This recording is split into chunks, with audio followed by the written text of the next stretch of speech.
குருமா இடியாப்பம் எப்படி பண்ணுறதுன்னு பார்க்கலாம். இதுக்கு வந்து நான் இடியாப்பம் ஃபஸ்ட்டு ரெடி பண்ணி வச்சுட்டேன். இடியாப்பத்துக்கு வந்து கொஞ்சம் சால்ட் சேர்த்துட்டு மிக்ஸ் பண்ணிவிட்டு நல்லா ஹாட்டான வாட்டர் சேர்த்து கொஞ்சம் கொஞ்சமாக மிக்ஸ் பண்ணணும். எல்லா மாவும் நல்லா கம்பைன் ஆகிட்டு வரப்போது மூடி போட்டு வச்சிடலாம். அதுக்கப்புறமா வந்து மாவு ஆறிட்டோன்னே நம்ம கையில் கூட மிக்ஸ் பண்ணி ஒன்றா சேர்த்துடலாம் மாவை.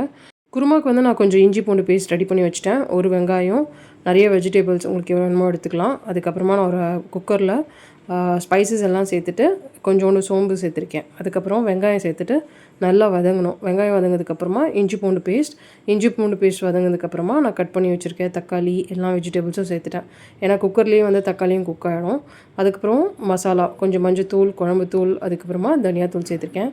ஒரு வாட்டி இது எல்லாத்தையும் மிக்ஸ் பண்ணிவிட்டு கொஞ்சம் தண்ணி ஊற்றிட்டு மூடி போட்டு ஒரே ஒரு விசில் வச்சோன்னா நல்லா வெஜிடபிள்ஸ் குக் ஆகிடும். இதுக்கு ப்ரெஷர் ரிலீஸ் ஆகிறதுக்குள்ள நான் இடியாப்பம் வந்து பிளேட்டில் எண்ணெய் தடவிட்டு எல்லா பிளேட்லேயும் இடியாப்பம் ப்ரெஸ் பண்ணிவிட்டு வேக போட்டுட்டேன். ஸோ 20 மினிட்ஸ் வேகும்.